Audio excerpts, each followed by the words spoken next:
कर रहे हैं, तो आज मैंने इनको बुलाया हुआ गोरखपुर वाले एरिया के बारे में थोड़ा बात करेंगे। बड़े दिन बाद ये पकड़ में आए हैं, तो चूंकि आज आप आ रहे थे तो मैंने इनको स्पेशली आपके मित्र को बुलाया हो। कर्नल शरद शरण सिंह मेरे साथ मौजूद हैं, समाजवादी पार्टी के प्रवक्ता हैं।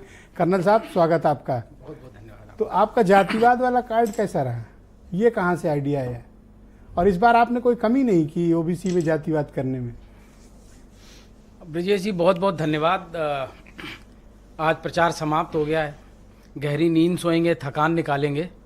लेकिन उससे पहले जो अभी प्रस्तावना के बाद जो कुछ बोला है हमारे साथी ने, मुझे अभी भी आश्चर्यचकित हो रहा हूँ कि चुनाव का प्रचार खत्म हो गया, 7वें चरण का 1 तारीख को वोट पड़ना है, लेकिन इसकी भाषा जो और इनकी जो मुद्दे हैं, भारतीय जनता पार्टी के साथियों का अभी भी वहीं पुराने पता नहीं कौन से दशक में चल रहे हैं। ये आपने अपने प्रस्तावना में बहुत सही बात कही थी कि इस बार कोई भी नफरती राजनीति का कोई कार्ड, कोई भी धर्म के बंटवारे की कार्ड, जात के बंटवारे का कार्ड, कोई मंदिर मस्जिद कुछ नहीं चला। ना, मैं जाति वाली बात नहीं बोला, ये मेरे पे मत चिपकाओ। वो मैंने कहा धर्म सांप्रदायिकता नहीं चली, जातिवाद तो मैं कह रहा हूँ भरपूर चला है। जातिवाद को ये कर रहे हैं और जिस जातिवाद की हम बात कर रहे हैं, दोनों में बहुत फर्क है।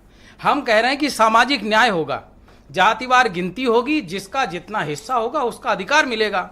और यादवों पे अचानक इतना प्यार उतार है, तो जो मोहन प्यारे आए थे मैनपुरी में वोट मांगने, मैं एडवांस में आपको घोषणा करके जा रहा हूँ 4 लाख वोट से हराएंगे मोहन प्यारे को मैनपुरी में। देखिए, जब तक आप समाज को, जाति को एक तराजू पे नहीं रखेंगे, सबको उसका हक नहीं देंगे, कैसे कोई मानेगा?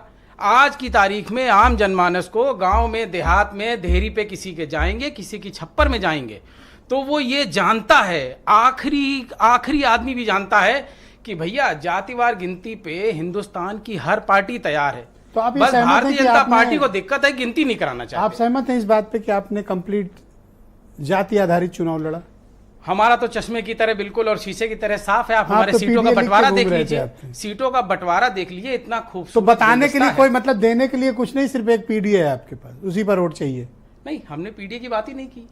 हम सिर्फ अच्छा, पीडीए डिलीट कर दूं मैं? पीडीए तो रिप्रेजेंटेशन है हमारे मुद्दों का।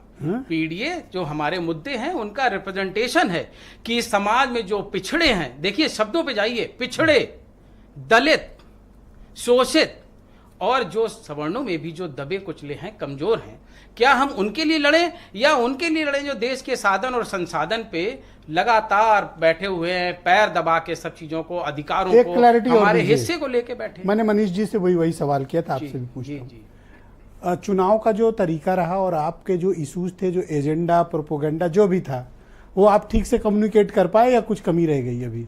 ये समय मिलता तो और कर लेते। बहुत अच्छा सवाल पूछा। प्रोपोगेंडा पे हंसा क्यों आपने? कुछ तो कांड किए हो। आपने बहुत अच्छा सवाल किया ब्रजेश जी। इस बार जनता ने वाकई, पहली बात तो जनता और लोकतंत्र को प्रणाम, इस बार जनता ने पूरे के पूरे चुनाव को गहन मुद्दे, जरूरी मुद्दे, जमीनी मुद्दे जो परिवार पे असर डालते हैं, उन मुद्दों पे चुनाव को लाए हैं।